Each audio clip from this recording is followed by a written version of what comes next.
You are listening to InCites, produced by the University of New South Wales Law Society, a podcast dedicated to bring you an insight into law school, the legal profession, and legal issues. The production team would also like to show our respects and acknowledge the Bedegal people, who are the traditional custodians of the land, of elders past and present on which this podcast is made.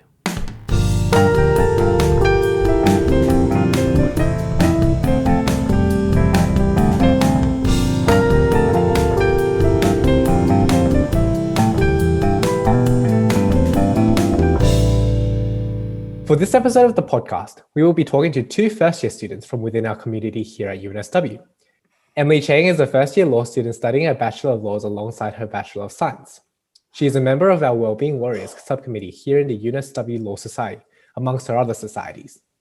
We're also joined by Rachel A., who is a first-year Juris Doctor student here, as well as a director within the UNSW Law Society and an editor for the Court of Conscience.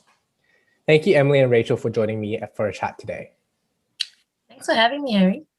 So as a little bit of an icebreaker, I just wanted to ask, what is your current favorite place on campus to eat?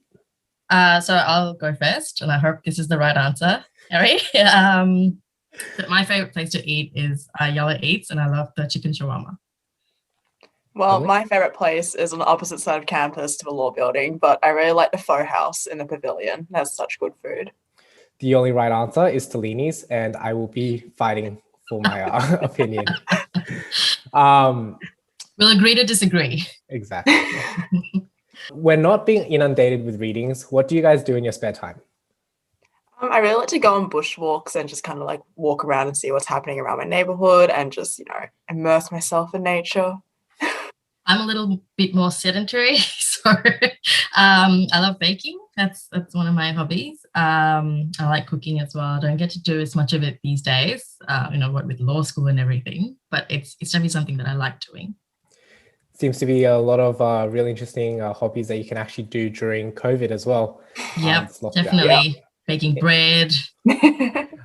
And finally, as a last icebreaker, I just want to ask, where did you go before coming to UNSW Law? Emily, you want to go first? Well, I was a high school student. I graduated last year. I finished at HSC. So, yeah, it's first year of uni. Well, as Harry mentioned at the start, I am a JD student. So before I came to UNSW Law, I did a Bachelor of Business in Accounting and Business Law. And before that, I used to be a flight attendant with Singapore Airlines. So that's a little bit about me. So, Rachel, coming from someone who actually worked for quite a bit, what made you decide to change paths and decide to study law? So it started some time ago when I participated in a work experience scheme at the Legal Aid Bureau of Singapore, which is where I'm originally from. And that was such an eye-opening experience for me because I got to experience how law permeates every sphere of society. And I knew that it was something that I wanted to be a part of, and I really enjoyed the work that I did there as well. Yep, so it was a really rewarding experience for me, being able to interact with people and see how the law touches their lives, and I knew it was something that I wanted to be part of in the long term. And Emily, what made you decide to study law in the end? It's kind of a mix of, in year 10, I started doing mock trial at my school. And I was just basically the solicitor there, just writing up the draft statement and planning it and stuff. But I thought that was a really nice insight into a very elementary understanding of how the legal system works. And then for year 10 work experience as well, through mock trial, I got to talk to one of her magistrates who was a barrister. And he was like, okay, if you want to do work experience with us, feel free to reach out. So reached out, got to hang out with him for a week.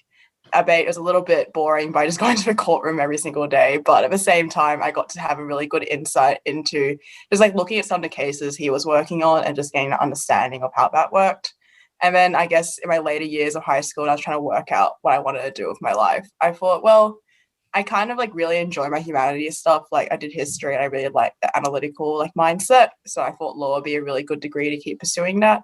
So I thought that because law is so applicable, and even if I don't end up pursuing a legal career path, I feel it's really good thing to have already. So that's why I decided to go with law. What were your expectations when coming into studying law? I guess a lot of workload. that's what I heard from all the like previous law students above me, that there's a lot of readings, you're gonna have a lot of time to like spend to classes, and that's definitely fulfilled my expectations so far. Every single week it's just continuous reading after reading after reading. But at the same time, I don't think I expected like how friendly everyone is and how approachable everyone is in the LawSoc community, especially within my classes as well. Like I remember sitting down my first ILJ lecture and just sitting around a table and being like, well, this is kind of intimidating, but turns out everyone is so friendly and so kind and everyone does want to talk to you. So I really enjoyed that friendly atmosphere and a really welcoming like space. Rachel? Well, for me, I'm quite similar to Emily. That's something that I really enjoyed coming to UNSW Law as well. I was so impressed and taken by how forthcoming people are here to have a chat with you if you need help or if you're interested in finding out more about how to get involved with the Law Society. I love the academic presentations that the Law Society does at the end of every term, always so helpful with revision and just the level of effort that you see people put in to everything that they do at the Law Society and UNSW Law has been really heartwarming for me. As I mentioned, I came into this degree with a background in business law from my undergraduate, so it wasn't something that I was completely unacquainted with. But I think I wasn't expecting it to be quite as competitive as the law degree actually is. People here really push themselves to get involved and do as much as they can during their time here. And so sometimes it can feel almost like you're just doing things to keep up with the Joneses. And I think that's when you need to stop yourself and really question, is this something that I'm passionate about and I'm going to enjoy doing? So that's kind of my takeaway, in my first year of university here. And talking about kind of what your passions are and all this competition, do you know exactly what you kind of are striving for or hope to achieve once you complete your law degree? As I mentioned earlier, I'm not like entirely certain whether or not I'm going to go on a legal career path, but I guess like at the end of my degree, I just want to have like a really solid understanding of like how the legal like sphere works and intersects with everything in our world. And if that leads to a legal career path, then so be it. And if it leads to other aspects of life, then I think it'll still be really valuable. That's a really great point, Emily. Well, for me, because I'm a little bit older and I've already finished a degree and I've worked a little bit, I do know that I'm interested in commercial law and that's something that I want to pursue after graduating. What has been your favorite law subject so far for both of you? Well, I've only done 2 subjects, but safe to say I really enjoy torts more than ILJ. Everyone that I've talked to for ILJ was like a little bit disjointed. Like, I guess that's the point of a program, but we kind of like do one topic and then the next week's like not really related at all. But I really enjoy that in torts that I've got to like branch out a bit more of ideas, link it together and understand that holistically what is like happening and how it all fits together.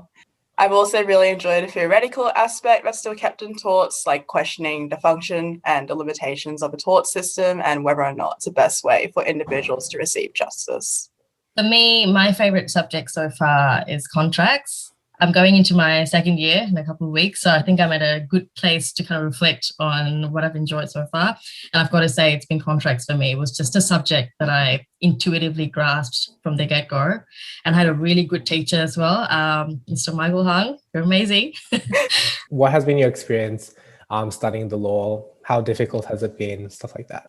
I think like a lot of first years can agree with this, but upon like reading all the cases at first and all the judgments, it is pretty confusing. We do have some favorite judges. McHugh, you write really good judgments. Thank you for the numbers and the headings, but a lot of other judgments are just convoluted. They kind of go on a tangent and you come back to the point and you're like, oh, what was I supposed to get out of that case? So I think definitely understanding the readings and also keeping on top of the readings, I'm still definitely getting used to that. But overall, my experience, like learning the subject itself, has been really, really positive. My teachers have been great so far. They've really talked about both the theoretical aspects as well as like the case itself and then how we can see it currently play out in our world today. So I found myself really paying attention, being able to apply whatever's happening in class to things I've already witnessed or experienced, and also just eager to learn more. Rachel?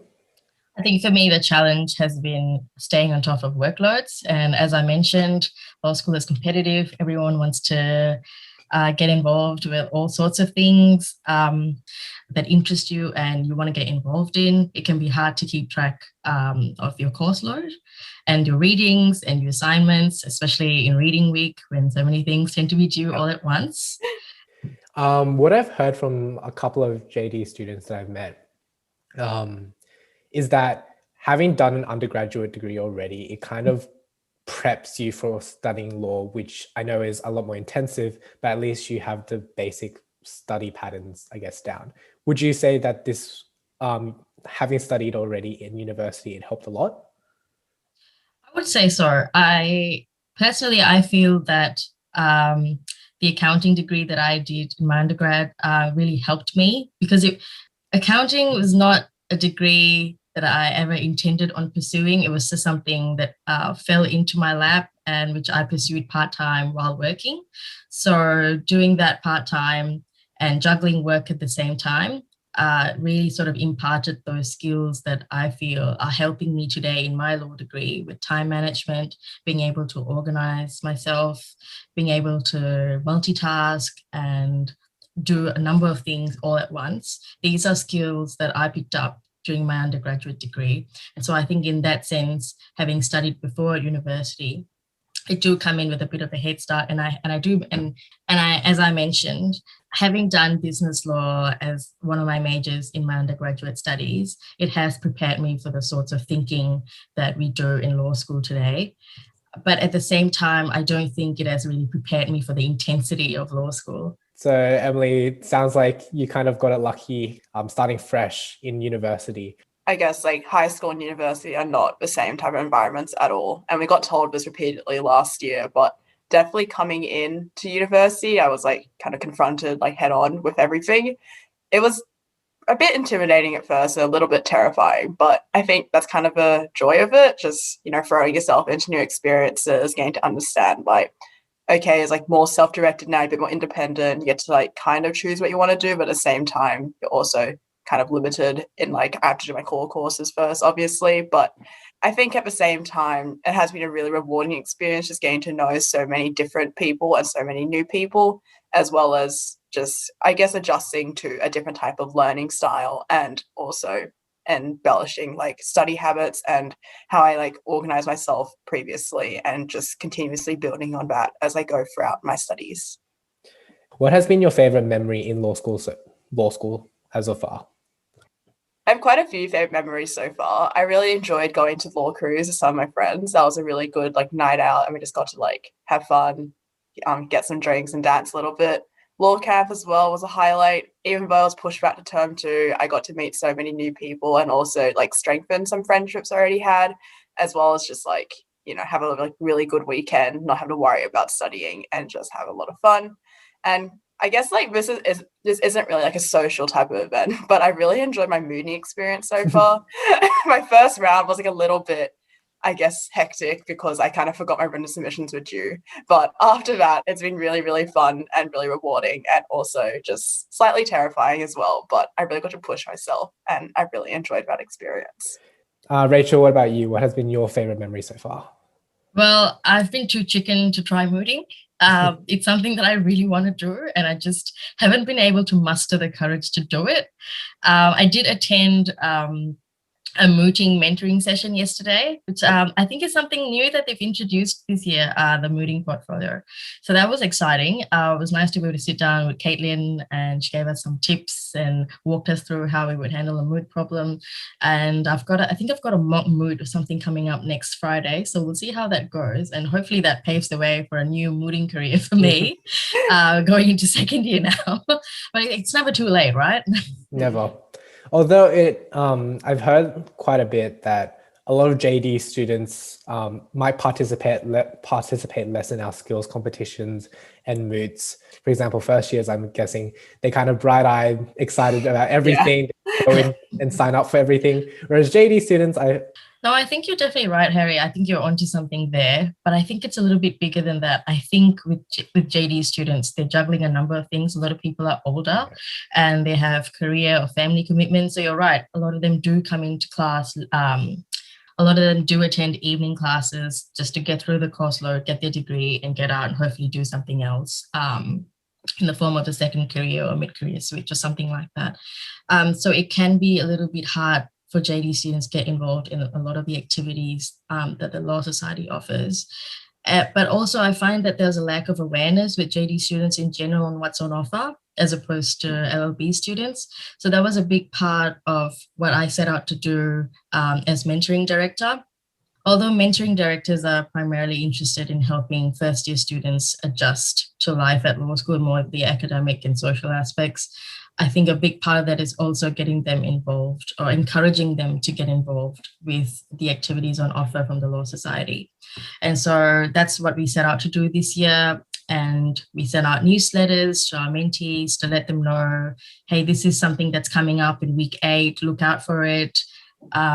Take part and join our Facebook group and sign up for things when you see them come up, because that's a great way to get involved with the law school beyond just academics. And I find that it's going to be so much more rewarding for you when you come out of UNSW at the end of 3 or 4 years with more than just a piece of paper. Of course, it's a very valuable piece of paper, but there's so much to it. And there's so much more that you could have done during your degree to get a more wholesome experience and meet new people and build those lasting connections. For sure. And already I've kind of seen the benefits of just building relationships with all sorts of different people. For example, one of my best friends right now, she's in an older year, but she's just helped me and guided me so much through law school and through all my struggles with career, with academics, everything like that.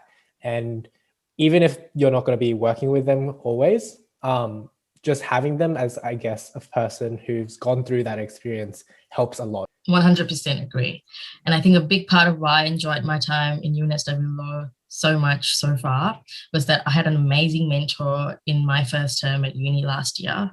And she really helped me adjust to life at law school, as I mentioned, but especially during COVID, when we're all so isolated and it can be quite an alienating experience. She really helped to alleviate a lot of the concerns that I had about starting law school at that point in time. And I think that in large part is why I've enjoyed law school so much. Now, having the experience that you have now, what kind of tips would you give past you about starting law school? I guess the main piece of advice I'd give my past self is not to keep your expectations too high, especially because like high school, I did really well in high school, and I kind of like came into law thinking, okay, like I know I'm not going to be the best straight away, but I could like work up to that. But it's definitely been an entirely new playing field, and I've had to like readjust my expectations and understand that, okay, I'm learning a bunch of new skills. It's okay if I'm not doing the absolute best out there, as long as I'm trying my best and putting the effort in and being proud of whatever I've done. I think that's all I can really do. So yeah, adjusting my expectations and just being realistic with myself and knowing that whatever I end up doing, as long as it's the best I can do, then that's worth it. Yeah, for me, a big thing was realizing that although even in high school, you might get 95s, 96s like they're nothing. Nowadays, if you get something above an 80, you become absolutely elated. So yeah, you realize. For sure. Rachel, what about you? What tip would you give your past self? I think being a very type A person and how competitive I am and the sort of expectations that I set on myself, one piece of advice I'd give old me was to maybe just take it easy a little bit. Like just relax. You'll be fine. Having completed or being at the tail end of first year anyway, I did fine. I didn't have to worry as much as I did, or quite as much as I worried. We're all going to be okay. We're going to get through this degree. We'll be all right. We'll all get jobs. It'll be amazing. Just have faith and don't worry so much. I love that mentality. C's get degrees. I just wanted to have a round off our little chat about maybe talking a bit about Law Society in general. So both of you are members of our committee either as a director or as a subcommittee member. What made you decide to get involved so Emily as a Wellbeing Warrior and Rachel as a director? I think mainly I wanted to get involved with LawSoc and just like societies in general, because I guess coming to uni fresh eye and not really knowing what's happening, I just knew already that a lot of people talked about society work and like making friends, and also the fact that university isn't all about studying but getting involved with uni life and student life and just making a really rewarding experience for yourself. So I remember seeing the posts and just thinking, well, I don't really have anything else to do and I don't really know what it is, but it sounds really interesting and I kind of want to just, throw myself in. And if I like it, then that's really good for me. If it's not what I thought it would be, then I guess I'll just keep going with it. But luckily, in my favor, it's been really, really fun. I got to work with a lot of restart that again. I got to work with a bunch of people in so many years, like from second to like fifth year, and we got to work on like basically improving well-being within the law school, and including like Wellbeing Wednesday posts, as well as like Wellness Week, which is coming up next week for week 9. Yes, nice plug. So, yeah. So that's been really, really fun, just getting to work on other things besides studying my academic work, as well as just like, I guess in a sense, like, where was I going with that? In a sense as well, it's like being really like fulfilling for myself to like understand that I don't have to like spend all my time just studying or like doing like skills competitions or other like more, I guess, academic type of work. I can also branch out and look at other things at university and keep myself involved, and also doing things that isn't just reading all the time. I guess it's kind of like a breath of fresh air almost, that I still get to do some society work and I still get to have the benefits of doing that. But at the same time, I'm not too stressed about it all the time. And it's a fun experience. It's not that like obstructive to, I guess, handling everything in my life. For sure. What about you, Rachel? How's being a director? Well, Harry, as I mentioned, mentoring is a big part of why I've enjoyed law school so much. And it was something that I knew I had to be a part of. Because I don't come from that sort of legal pedigree that some law students have the privilege of being a part of, I think mentoring is so important so that we can share resources and knowledge with people who are more junior to us and who are maybe more green and don't know what's out there. And so I'm really passionate about mentoring, and I knew that this was something that I needed to get involved in. As a Wellbeing Warrior, are you seeing that people are reacting positively to your message? I know what I want to say. Actually, start it. You sound like you're revving an engine or something. Yeah.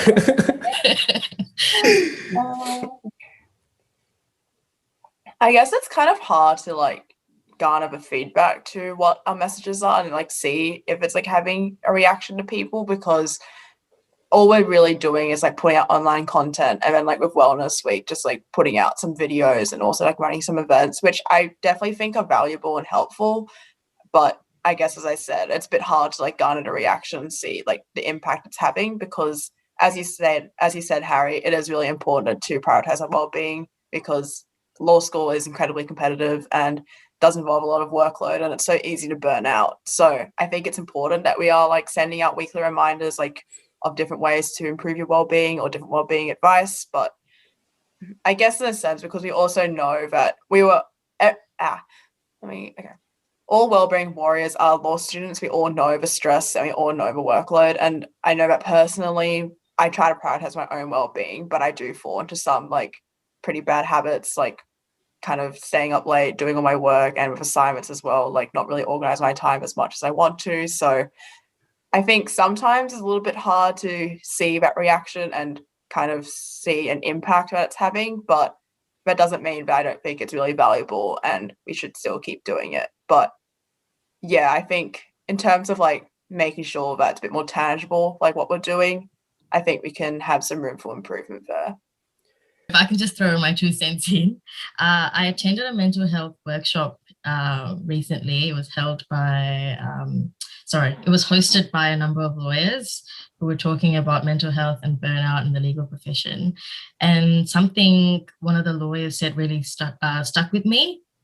She said, mental health is something that you need to look after every single day. It needs to be something you consciously think about every single day and ask yourself, am I doing okay? How am I doing? I need to take that break that I've been putting off because I've had so much work to do. You need to take that break, and you need to constantly check yourself every day, see how you're doing, because it's so easy to let it slip. And, all of a sudden, 3 months down the road, you're burnt out because you've forgotten how to take a break and have a meal and have a shower. And especially in working from home with COVID, it's easy to forget these things that you would routinely do as part of getting ready to go to work every day. So it's easy to go down that slippery slope if you don't check yourself. So I think the habits that you form in law school are so important, because that's what's going to take you through the rest of your career. It's important you create those healthy habits early on. I just wanted to quickly touch on as well, Rachel, you mentioned that you are the managing editor or one of the managing editors for the Law Society's Court of Conscience. Firstly, congratulations for making ALSA's #1 best student social justice publication. Can you describe a bit about what the publication is and also about your role as managing editor? Yes, I'm really proud to be a part of something that's held in such high esteem. And that's all thanks to the previous committees that have headed the journal. So the Court of Conscience is a social justice publication produced by the Social Justice Portfolio under the UNSW Law Society. The editor-in-chief is Portia Ferdinand, and she's recruited this year a team of 3 managing editors, of which I am one. And the 3 of us then head a team of general editors. So I'm responsible for training and mentoring the team of general editors when it comes to AGLC4 compliance. So when we receive articles, the team of editors will go through that article after the peer review process to make sure that the article complies with AGLC4 standards. This year's issue is on the topic of equality, race, and law. And I don't want to give away too much just yet, but we've received a number of really interesting submissions that we think will greatly contribute to the discourse around this issue. And so really want to encourage all of you to look out for it when we publish at the end of, in November. And we have a launch event as well, so keep your eyes out for that, and please come along if you're interested. And just to wrap everything up, is there anything, other comments that you might want to give future first years or current first years as well? I guess to tie everything together, law school is purely what you make of it. So kind of what Rachel was talking about, if you don't put your hat in the ring, if you don't sign up for opportunities and you kind of just dedicate your time to studying, yes, you get a degree, but you kind of lose the chance to make friendships, to learn new skills, to get involved in LawSoc, and to extend yourself and challenge yourself beyond just academics and the workload. So yes, it's important to keep on top of your studies, but it's also so important to branch out and to try out new things and to just give things a go, honestly, because university is such a fun experience. There's so many things you can do and there's so many opportunities there. You just have to go look for them. So yeah. Well, thank you both for spending time with me today. Hopefully for future and current first year students at UNSW Law listening to this episode, they were able to relate to the experiences shared today. Well, thank you for giving us this platform, Harry. Thank you for listening to InCites by UNSW Law Society. If you enjoyed this episode, please subscribe to our podcast so you don't miss out on any future episodes.